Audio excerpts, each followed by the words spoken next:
Eu vou falar um pouquinho sobre quem foi a mulher de Caim, misteriosa mulher de Caim, e também sobre a queda de Lúcifer no céu. Outro assunto que promete dar muito debate, muito comentário, especialmente assim que a novela já for ao ar. Falando primeiro sobre Caim. A Bíblia fala que Caim matou seu irmão Abel, você conhece a história, isso será mostrado na novela. E depois que ele matou seu irmão Abel, Deus colocou uma marca em Caim, falando que ninguém deveria se aproximar dele com o intuito de matá-lo. E depois a Bíblia fala que Caim acabou indo morar em determinado lugar e depois acabou encontrando uma mulher e se casando com ela. Eu vou ler o texto bíblico para você. Gênesis capítulo 4, versículos 16 e 17. Depois que Caim matou Abel, a Bíblia diz assim: E Caim se retirou da presença do Senhor e habitou na terra de Nod, a leste do Éden. E Caim teve relações com a sua mulher, e ela ficou grávida, e deu à luz a Enoque. Caim edificou uma cidade e a chamou de Enoque, o nome do seu filho. Muita gente, quando lê isso na Bíblia, pergunta, mas vem cá, tem alguma coisa estranha aqui? Porque se havia na terra Adão, Eva, Caim e Abel. Caim mata Abel, ficam 3 pessoas no planeta Terra. Quem foi essa mulher que Caim encontrou para casar-se com ela? Até algumas pessoas ateias e descrentes da Bíblia que pegam isso como uma contradição do texto bíblico e colocam, olha, se a Bíblia estivesse falando a verdade, isso aqui é um absurdo, uma contradição, uma coisa que não faz sentido do ponto de vista literário. E como é que isso vai ser trabalhado na novela? Bom, em primeiro lugar, a novela vai contar com algo chamado licença poética. E eu vou abrir uma notinha de rodapé aqui para explicar a expressão licença poética, que muita gente já me perguntou, Rodrigo, olha, é bom você explicar isso aí. Licença poética é o seguinte, quando um autor, melhor dizendo, vai reconstruir de maneira romanceada, cinematográfica, uma história que já aconteceu, ele não tem todos os detalhes dessa história. Ele não tem todos os detalhes a respeito da vestimenta, da aparência das pessoas, dos diálogos, então ele tem que reconstruir isso. Por exemplo, a Bíblia fala que Abraão chegou no Egito, mas o discurso dele para Faraó e Faraó para Abraão é muito curto. Então você, para poder dar enredo, você tem que criar novos discursos que não estão ali. Isso é a chamada licença poética. Você também tem que colocar outros personagens que não estão mencionados no texto para dar sequência, para dar liga. Isso é normal, não é violar uma obra histórica, muito menos a palavra de Deus. É apenas para dar liga. A segunda forma que você tem de criar uma licença poética é quando você tem um silêncio do texto a respeito de determinada coisa, como acontece aqui com relação a Caim. Só mostra Caim já encontrando uma mulher, então você tem que criar um argumento cinematográfico, teatral, na narrativa, para você encaixar uma atriz que faça o papel da esposa de Caim. A licença poética ainda tem um outro desdobramento. Às vezes, nós temos a história pela história, ela é muito fria e ela está muito distante culturalmente de nós. Por exemplo, Abraão, quando teve o seu primeiro filho, ele era muito, muito idoso. Se você colocar Abraão, melhor dizendo, Abraão e Sara como 2 velhinhos mesmo, fica uma coisa meio sem sentido. Às vezes tem que colocar um Abraão um pouco mais jovial. Não é uma mentira. Fique claro que não é uma mentira. É uma forma de adaptar a história para os dias atuais. Por exemplo, suponhamos que num caso de amor no Oriente Médio, jamais um homem andaria de mãos dadas com uma mulher na rua. Mas se eu não criar numa novela uma cena do casal andando de mãos dadas, o telespectador não vai entender que é um casal. Então, às vezes, você acaba colocando um gesto que não é típico da época. Perceberam? Porém, foi procurado dirimir a novela de qualquer tipo de anacronismo, de qualquer coisa que fosse artificial. Então, evitando-se gestos, usos e costumes que não fossem próprios da época. Cada detalhe foi estudado. Bom, isto colocado, vamos à mulher de Caim. Será que realmente é um erro bíblico? Será que o autor do Gênesis, Moisés, estava escrevendo ali, escorregou e colocou uma mulher ali, não percebendo que isso era uma contradição com a história dele? Não. Muita gente se esquece ou não presta atenção numa passagem da Bíblia que está em Gênesis, capítulo 5, versículo 4, que ao falar da descendência de Adão, depois que ele teve um filho chamado Sete, o verso 4 diz isso. Depois que gerou esse filho, Sete, Adão viveu 800 anos e teve filhos e filhas. Então Adão e Eva tiveram filhos e filhas cujos nomes não aparecem na Bíblia. E convenhamos, 800 anos, 8 séculos de história, dá tempo de gerar muita criança, dezenas e dezenas delas. Então, em outras palavras, Caim acabou se casando com uma irmã, uma prima de primeiro grau, ou quem sabe uma sobrinha. Então isso não é uma contradição bíblica. Havia outras pessoas ali com quem Caim pudesse se casar. É porque a gente imagina a história Caim matando Abel, só estavam os dois ali, Adão e Eva, e mais ninguém. Mas a Bíblia abre a possibilidade de, nesse meio tempo, lembra, eles viviam centenas de anos, nesse meio tempo em que ele mata o irmão, Adão já podia ter tido outros filhos com Eva, ou ainda, mais do que isso, nesse meio tempo que ele mata o irmão, entre ele matar o irmão e encontrar uma mulher para se casar, podem ter se passado centenas de anos, dezenas de anos ou anos a fim, e isso não é contemplado diretamente no texto, porque a Bíblia resume em 2 versículos, quem sabe 50 anos de história. Percebeu? Eu sei que agora a dúvida de cada um que está me ouvindo fica um pouco diferente. Quer dizer que Deus permitiu o incesto? Bom, nas leis mosaicas, o incesto vai ser algo proibido por Deus. E de fato, se você conversar com alguém da área biológica, casamentos consanguíneos, irmão com irmã, primo de primeiro grau, são casamentos altamente complicados do ponto de vista biológico. Então, eu posso deduzir, é apenas uma dedução, não posso bater o martelo nisso, talvez num primeiro momento, os casamentos consanguíneos não fossem um problema, mas com a mudança genética da humanidade passaram a ser um problema, então Deus proibiu. Haja vista que Abraão era casado com Sara e Sara era meio-irmã de Abraão. Ela era meio-irmã de Abraão. E em momento algum a Bíblia fala que o casamento de Abraão com Sara era um casamento que Deus não aprovava. Percebeu? Mas isso, é claro, é uma hipótese. A Bíblia não diz necessariamente por que Deus permitiria um casamento incestuoso na época ali no início da humanidade e proibiu depois. Eu sei que Deus tem as suas razões, nós podemos conjecturar com algumas hipóteses, mas amarradas no texto bíblico. Entendeu? Onde veio então a irmã de Caim? Aí eu resolvo o primeiro problema. Como é que isso vai ser tratado na novela? Você tem que aguardar e assistir. Mas lembra aquela sugestão que eu lhe faço. Sempre acompanhe a novela com a Bíblia. Procure ver assim, escuta, esse personagem está, não está? O que eles acrescentaram aqui ou não?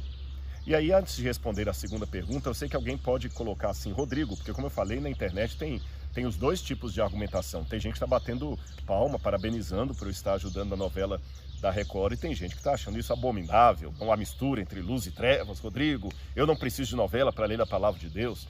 Deixa eu explicar para você uma coisa muito rápido para você entender. As pessoas mudaram os modos de compreensão delas. E muitas pessoas, especialmente da geração Y, da geração G, dessa geração atual, os millennials, eles têm modos de raciocínio e compreensão diferentes dos mais antigos. Eu vou dar um exemplo para vocês. Vou confessar aqui de primeira mão na internet que eu detesto, de certa forma, não sei se essa é a palavra mais correta para utilizar, ser um youtuber. Eu não me sinto youtuber. Não fui preparado para ser um youtuber, não fiz faculdade disso. Eu não tenho paciência com tecnologia. Mas por que eu continuo fazendo vídeos toda semana e colocando aí no meu canal? Por uma questão muito simples.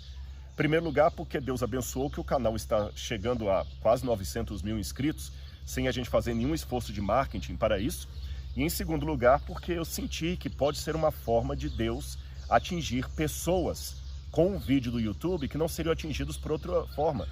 Quem está me assistindo que tem menos de 16 anos ou que tem filhos com menos de 16 anos sabe o que eu estou dizendo. Muitos jovens, eles não vão ler os livros que eu escrevo, mas eles vão assistir os vídeos que eu produzo. Então, eu sei que você que tem 40, 50, 60 anos é atingido por uma pregação da igreja, mas normalmente o mais jovem, talvez ele nem vá à igreja. E aí? Eu não vou atingir esse jovem? Eles não vão ler um livro dessa grossura, mas eles vão ver um vídeo na internet. Aí eu não vou colocar vídeo nenhum e vou deixar apenas que o youtuber que ensina imoralidades e coisas contra Deus venha à baila e conquiste os jovens, não. Então, a gente tem que pescar com várias iscas. É outra ilustração que eu estou usando. No vídeo anterior eu falei que eu atiro com metralhadora, porque alguns tiros acabam pegando. Nesse eu vou falar, eu tenho que pescar com várias iscas. Tem pessoas que vêm através de um vídeo, tem pessoas que vêm através de uma pregação, tem pessoas que vêm através de um teatro. O importante é que elas venham. Quando o Mel Gibson lançou aquele filme A Paixão de Cristo, houve muita polêmica, muita gente detonou. Mas você sabia que aquele filme, A Paixão de Cristo, trouxe muitas pessoas para o Evangelho? O próprio ator que fez o papel de Cristo no filme do Mel Gibson, ele teve um depoimento muito bonito depois de como ele teve um encontro melhor com o Evangelho, com a Bíblia. Alguém pode falar, não, mas ele se converteu para a Igreja Católica. Gente, eu acredito o seguinte, a maior parte do povo de Deus não está na minha igreja. O povo de Deus é constituído dos sinceros que estão na minha religião e dos sinceros que estão em todas as religiões. Não compete a mim julgar a ninguém, tá certo? E sabe, tem muita gente que gosta de criticar e fala que quer fazer crítica construtiva. Mas como disse uma vez alguém, é muito chato ouvir crítica construtiva de pessoa que não construiu nada. É lógico, a gente não pode brincar com as coisas sagradas e tudo, mas eu tenho depoimentos de pessoas. Aliás, um dos produtores que trabalhou com Mel Gibson, amigo meu, Terry de Benedicto, é um adventista do sétimo dia. E ele viu como as pessoas ficaram impactadas, por exemplo, com aquele filme Até o Último Soldado, eu não me lembro como ficou o título em português, contando a história de Desmond Doss, aquele adventista que foi para a guerra e salvou várias pessoas ali, e ele fiel à guarda do sábado, à religião dele, à fé dele, como aquilo impactou as pessoas. Aliás, o filme A Paixão de Cristo, do Mel Gibson, foi baseado no livro Desejado de Todas as Nações. Agora, é lógico que Mel Gibson, sendo um católico, no filme do Mel Gibson teve muitas cenas de mariologia. Aquelas cenas de Maria ali olhando para Jesus e o diabo até se afastando de Maria, aquilo ali é uma mariologia. Aquilo não está no livro Desejado de Todas as Nações. Então seria muita infantilidade eu querer agora colocar Mel Gibson como um presbiteriano autêntico para que os presbiterianos pudessem usar o filme dele como ponte para iniciar a conversa evangelística com alguém. Ou que os batistas quisessem que Mel Gibson fosse um batista fiel ou um adventista ortodoxo para que eu pudesse usar o filme dele para conversar com alguém. E para você não pensar que eu estou inventando métodos evangelísticos espúrios à Bíblia, eu tenho exemplos para você. Paulo e João. Vou contar rapidamente para não ficar muito longo isso aqui para você. Na cidade de Éfeso, onde morou o apóstolo João, viveu, mais ou menos 500 e poucos anos antes de Cristo, um homem chamado Heráclito.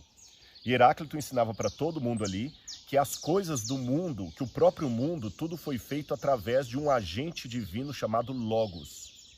E que esse Logos, ou essa palavra, era responsável por tudo que veio a existir. E que nada veio a existir sem a ação do Logos, que o Logos era o fogo inicial, a luz que trouxe tudo à existência. João, quando vai escrever o Evangelho, ele aproveita justamente essa crença popular, somada ao fato dos judeus já terem a ideia, a doutrina de que Deus criou tudo a partir da sua palavra, do seu davar em hebraico, e João começa o Evangelho dele partindo do conhecido para o desconhecido. Ele começa usando praticamente as mesmas palavras de Heráclito. Ele fala assim, no princípio era o verbo. Até em grego as palavras são praticamente as mesmas que Heráclito usa no grego. Enarren hologos, kai hologos en prostonteon. Parece Heráclito falando. É como se João dissesse, no início era o verbo, o logos. Heráclito estava certo. E o logos fez tudo o que veio a existir. Heráclito estava certo. Mas vou contar algo para vocês que Heráclito não contou. O Logos se fez carne e habitou no meio de nós.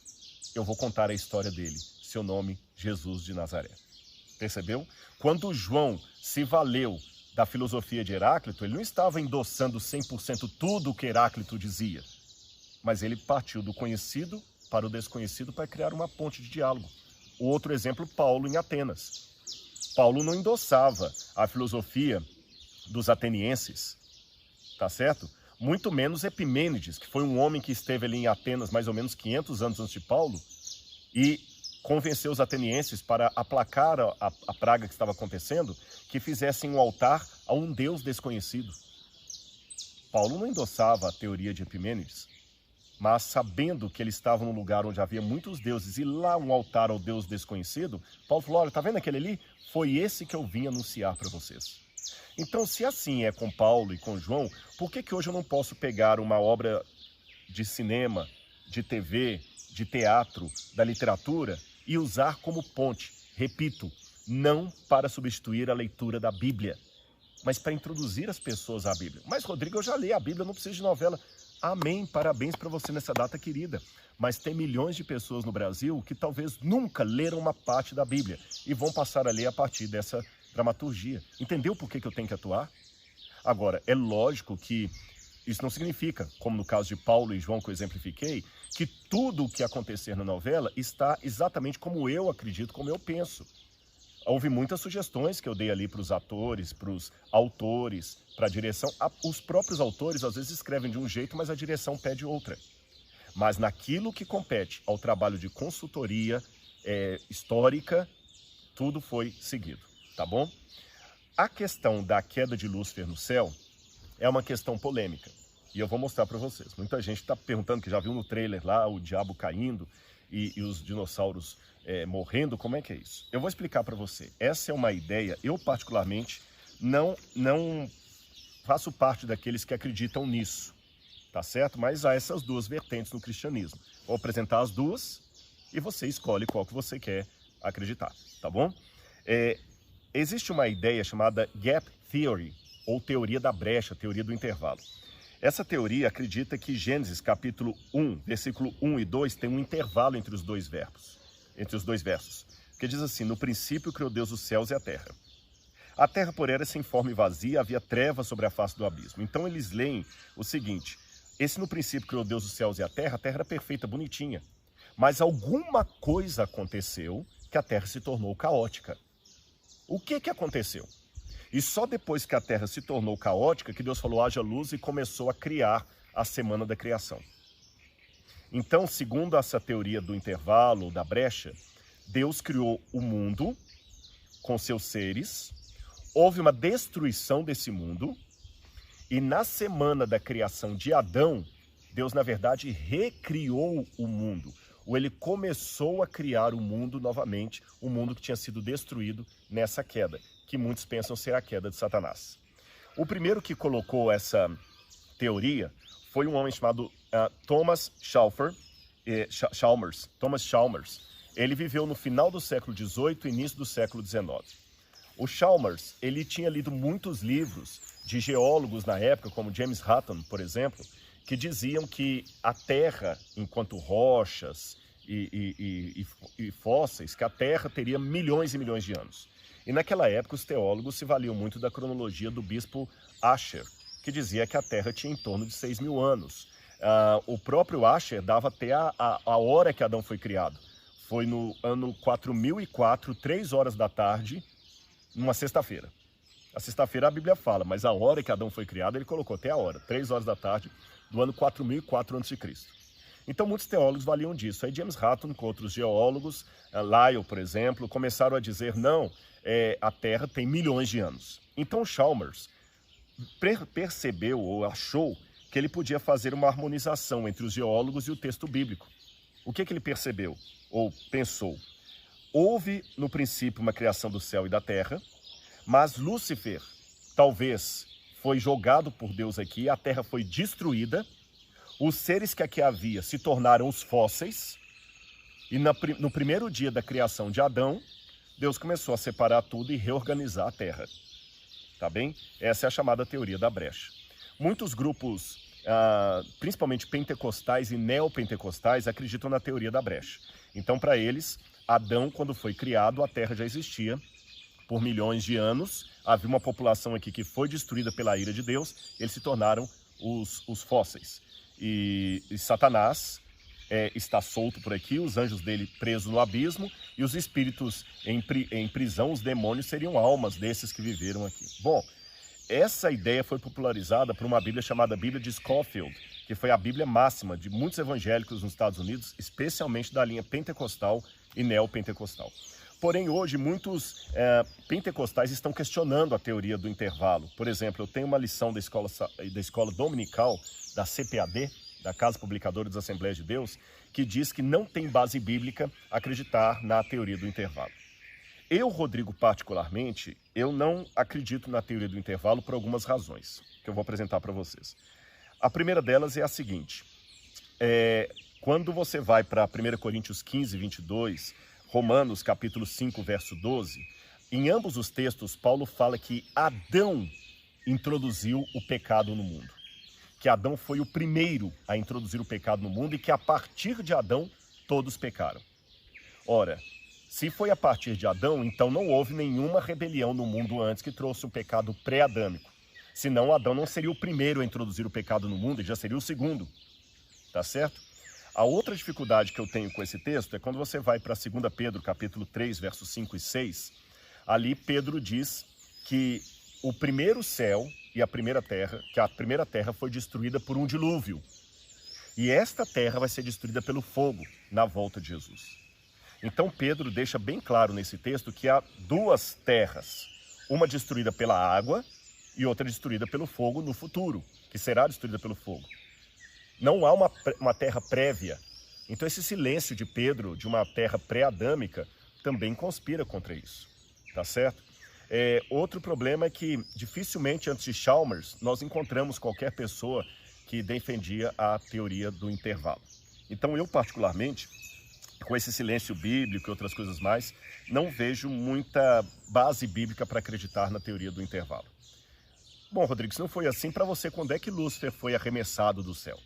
A imagem, que já até apareceu no trailer, de Lúcifer caindo do céu como fogo, ela tem base bíblica.